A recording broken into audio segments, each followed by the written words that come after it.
Poslanci Slovenske ljudske stranke, kot veste, nasprotujemo noveli zakona o varstvu dokumentarnega in arhivskega gradiva in arhivih, ker menimo, da se je potrebno soočati s preteklostjo, ne glede na to, kakšna je bila, in prav tako pa ni nobene potrebe po zaščiti posameznikov, ki so v nekdanji skupni državi bili nosilci najvišjih političnih funkcij. Prepričan smo, da je tudi trenuten zakon, ki je v veljavi in v katerega je Slovenska ljudska stranka tudi vložila veliko truda, znanja strokovnjakov, da je popolnoma primeren za te razmere, kakršne imamo zdaj v tem trenutku v slovenski državi, govorim o političnih razmerah, kot tudi takrat, ko je bil pripravljen. Poleg tega je bilo tudi do gradiva v preteklosti, že v preteklosti mogoče dostopati, kar pomeni, da je zaradi takšnih ali drugačnih razlogov prišlo ne le do kršenja zakona strani direktorja Sove, ampak tudi do kršenja ustavnega načela enakosti pred zakonom. Ker kar naenkrat se odločiti, da nekaj ne velja, da nekaj ni dobro, ker je pač eden od uradnikov ugotovil, da to po njegove ni dobro in zaradi tega potem spreminjati zakon, se mi zdi, oziroma sem prepričan, da niti ni strokovno, niti ne politično modro in kvalitetno. Zdaj, nevarnost popolnega dostopa do arhivskega gradiva, tudi to vprašanje se je odpiralo. Po našem mnenju se s popolno dostopnostjo arhivskega gradiva, ki je nastalo pred 17. majem leta 90, ni ogrožena niti nacionalna varnost, niti varnost posameznikov, ki so opravljali obveščevalno dejavnost v tujini. Kot sem povedal, trenuten veljavni zakon pa že zdaj vsebuje določbo, da o dostopu do arhivskega gradiva, ki vsebuje občutljive osebne podatke, pridobljene s kršenjem človekovih pravic, in če se ti nanašajo na osebe, ki niso bile nosilke javnih funkcij, odloča posebna arhivska komisija.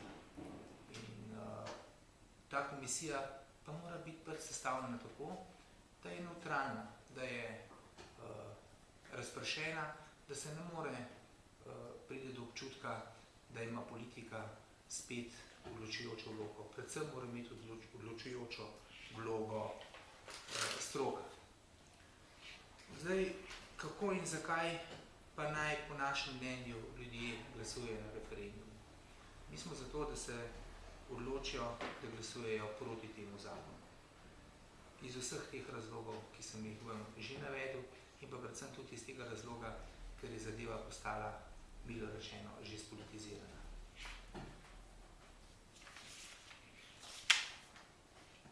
In smo mnenja, da do takrat, dokler ne bomo prišli do novega zakona, pa je potrebno dosledno izvajati trenutno veljavni zakon, ki je nedvoumen in jasno določa dostopnost vsega arhivskega gradiva, ki je nastalo pred 17. majem 1990 leta. Naj upozorim, da poslanci, še enkrat da povzamem, da poslanci Slovenske ljudske stranke zakona nismo podprli, predvsem naj upozorim, da tudi nismo podpisali referendumske pobude. V Slovenske ljudske stranke smo mnenja, torej še enkrat, da trenutno veljavno zakon lahko absolutno zaščiti vse podatke v zvezi z našo mlado državo in demokracijo. Mi ne nasprotujemo odprtju arhivov in smo zato, da arhivi ostanejo odprti. Zavedamo pa se odgovornosti. Smo državotvorna stranka, interes države je nad interesom političnih skupin in mora biti ta interes tudi zaščiten v skladu s človekovimi pravicami. Zakonu nasprotujemo zato, ker menimo, da se trenutna oblast ni lotila spremembe trenutno veljavnega zakona v ustrezen način.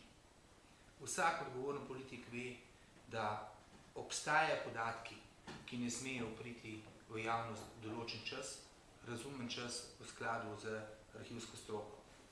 Vlada bi morala priti do zakona po našem mnenju s konsenzom in zaradi tega trdim, da stopimo skupaj, dogovorimo se in napišemo zakon, ki bo ustrezno uredil to problematiko. V Slovenski ljudski stranki pa nasprotujemo vladnemu zakonu tudi zato, da sporočimo državljankam in državljanom, da nikogar ne ščitimo in da se nimamo česa bati in tudi karkoli skrivati.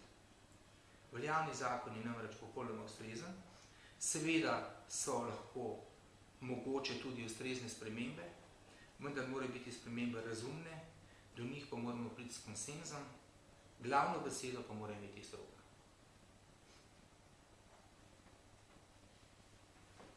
Najlepša hvala poslancu. Če so morda še kakšno vprašanje, sicer pa bomo poslali še ta posnetek z konference in tudi sporočilo za medije nekje do 12. ure. Jaz imam eno vprašanje.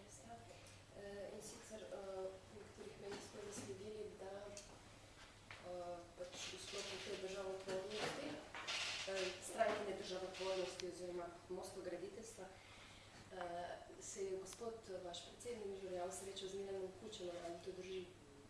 Jaz v tem nimam nobenih podatkov. Morda še kakšno vprašanje v zvezi s temo današnje medijske konference? Ja, mislim, kakšno pretvornica.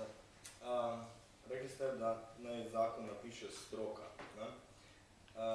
Direktor Sove nastopa v kampanji oziroma podpira zakon kot strokovnjak.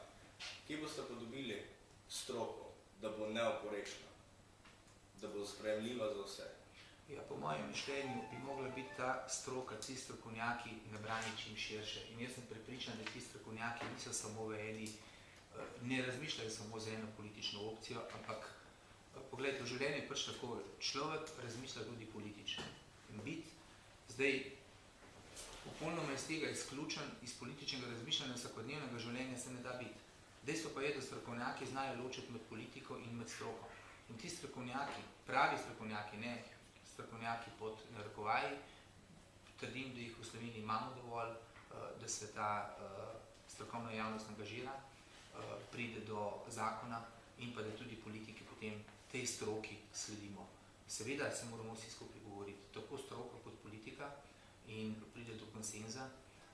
Za nas politike pa mora biti odločujoče, po mojem mišljenju sem še vedno trdno prepričan, da mnenje stroke, in jaz sem prepričan, da bi stroka pripeljala do takšnega zaključka, da bi bili vsi podatki, ki so za državo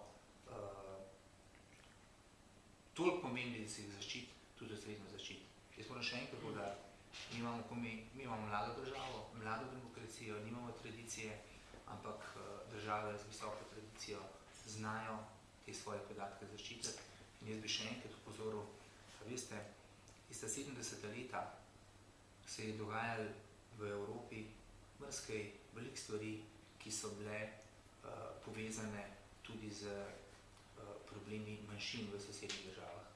In vi ne vem, ste še mladi, ampak jaz pa dobro spominjam tistih posnetkov, ko je na Južnem Tirolskem bilo mnogo stvari peljanih, o katerih težko rečemo, da ni bila vpletena Avstrija. Pa sem prepričan, da Avstrijci teh arhivov ne bodo odprli. Torej se pravi, treba se je usesti, pogovoriti in pride do zaključka. Dokler pa nimamo takšnega zaključka, pa ne velja ta zakon, ker še enkrat poudarjam. Ne smemo, naša situacija je specifična in ne smemo te zadeve skrivati, da ljudje ne dobijo občutek, da si spet nekdo nekaj prikriva, nekaj skriva in da se dela nekaj za hrbtom in stran od slovenskih državljank.